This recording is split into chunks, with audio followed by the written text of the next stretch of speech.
I reserved the booth beside our marriage. 2 a.m. rules at an all-night diner. I didn't go for the pie. I went because the diner has a way of keeping the lights honest when people won't.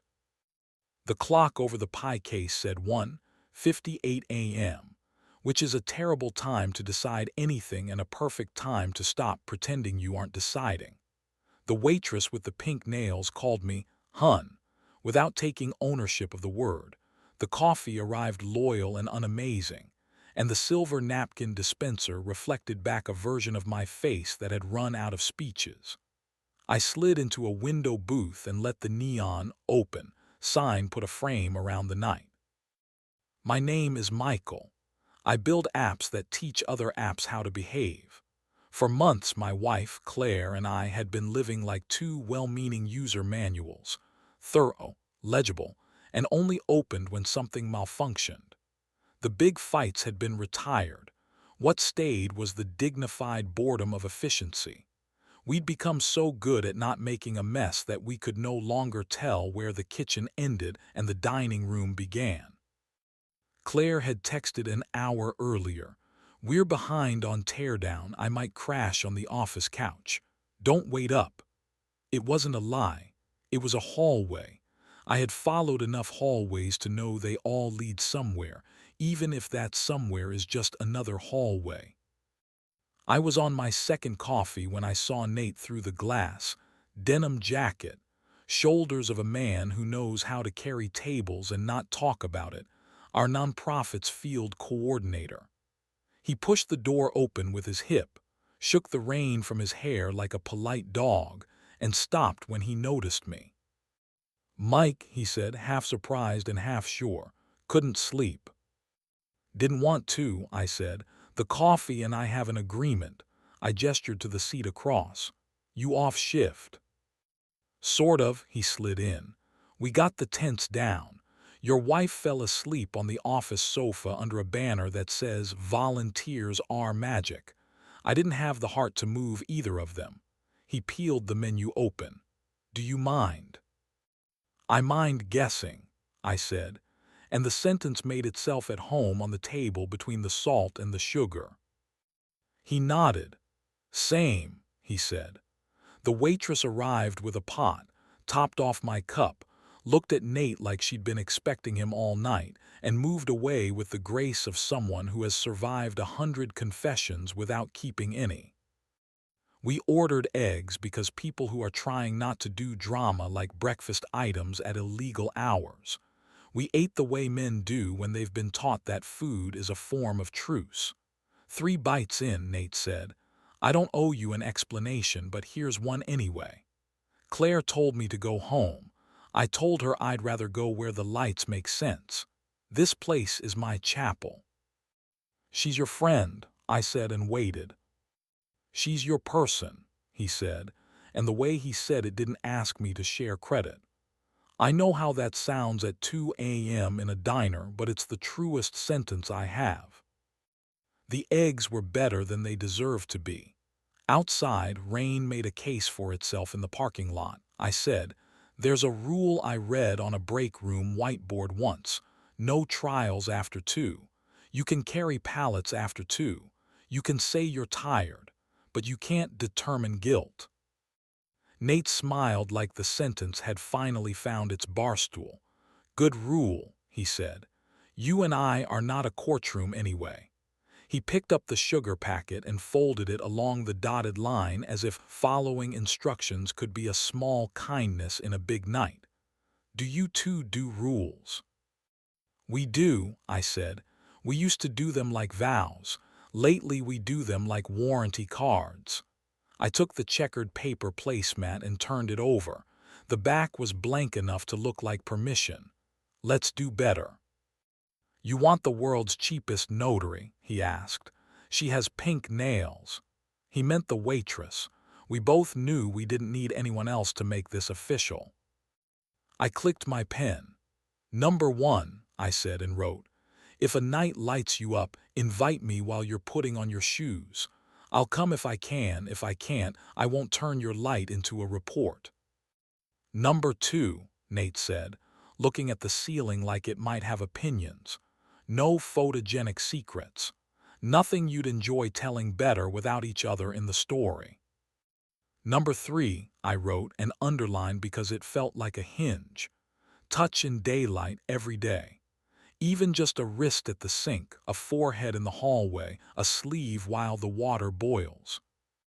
Number 4, Nate offered, and it sounded like he'd used it before. Right of reserve, when your voice wants to climb, step back and read the scoreboard before you rename the game.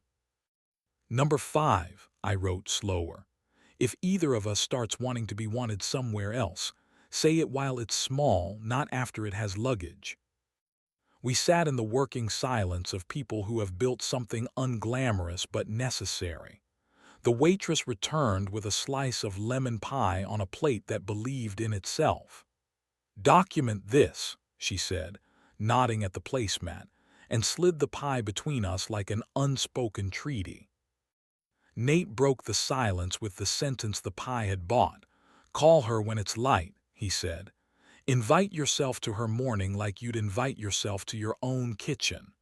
He pushed the plate toward me. "And if you need a corollary to your rule, I've got one. Donuts before weapons." "Meaning?" "Eat something before you try to win," he said. "People forget." I laughed in the way that releases pressure without changing the weather. "Noted," I looked at the placemat. "It needs a footnote." I added, "NB, rules are not weapons." Nate's phone buzzed. He glanced and pocketed it. "The van's locked. The volunteers went home. The world hasn't ended." He looked at the neon open sign. "You okay?"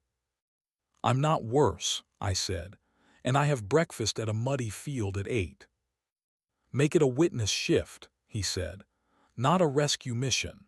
He stood, left a bill that knew how to stay flat, and reached for his jacket. "Tell the banner it did its job," he said, and left with the posture of a man who understood how to occupy and vacate space without sermonizing. I stayed long enough to write the word wrist in a box I drew on the back of the placemat, then took the paper and the leftover pie and went home to a refrigerator that, for once, didn't look like a judge.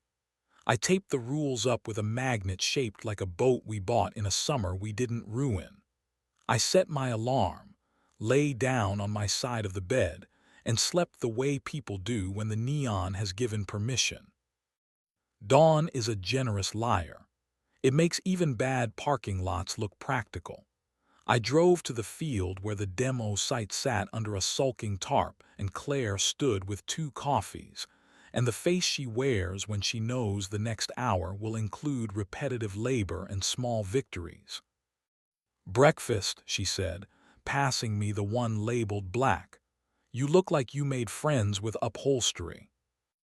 "Diner," I said, and produced the placemat as if it were an artifact from a kinder civilization. "I brought rules." She read them the way she reads grant proposals she wants to like, but intends to cut if necessary.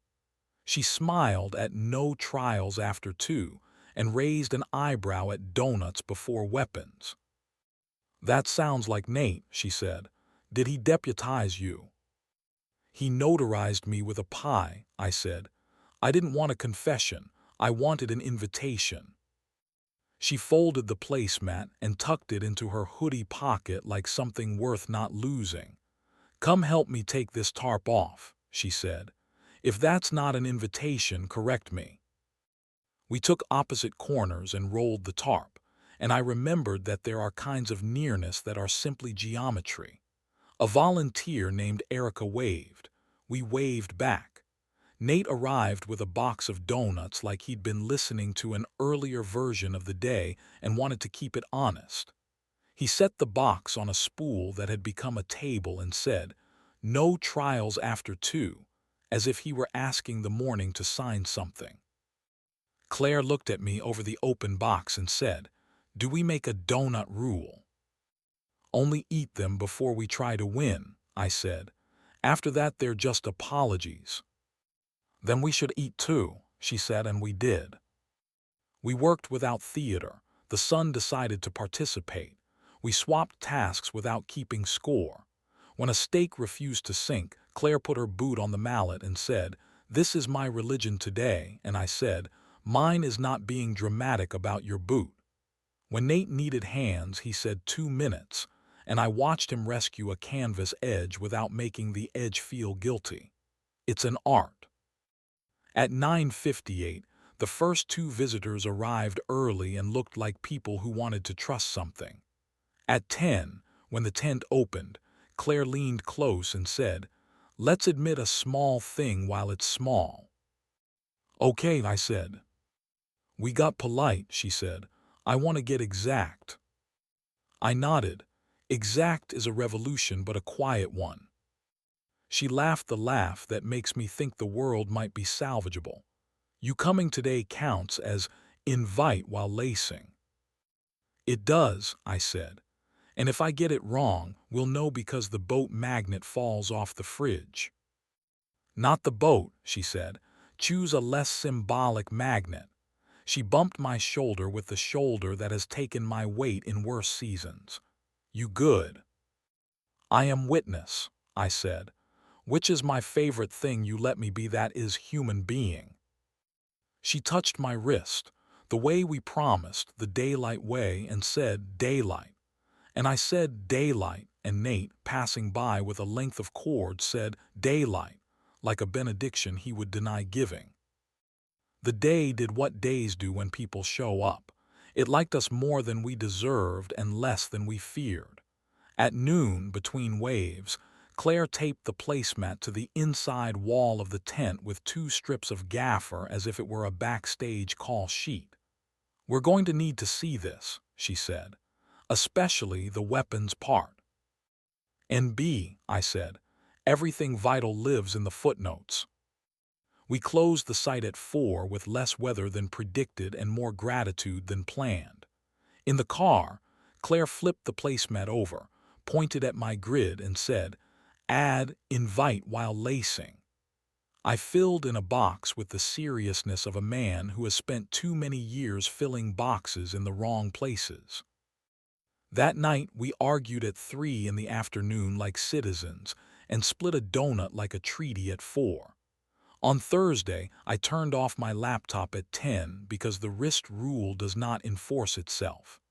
On Friday, I missed a square on the grid and told the truth about why. It wasn't cinematic, which is why it worked. Every now and then, when neither of us can sleep, I go back to the diner and rent the booth beside our marriage for an hour. The waitress calls me "hun" and pretends she hasn't seen the placemat on our fridge in the photo on my phone. Sometimes Nate shows up, and we talk about tarps the way other men talk about sports, and if one of us says, "No trials after 2, the pie arrives without comment. If you came for scandal, I owe you a soda and better gossip. Here is what I have: a placemat with 6 lines, a tent that forgave weather, a man who knew when to step back, and 2 people who decided that the opposite of a secret isn't a confession, it's an invitation. The rest is maintenance. Donuts before weapons, no trials after 2, hands steady on the tarp, and a wrist every day in daylight, the instant a life chooses to stay where it's wanted.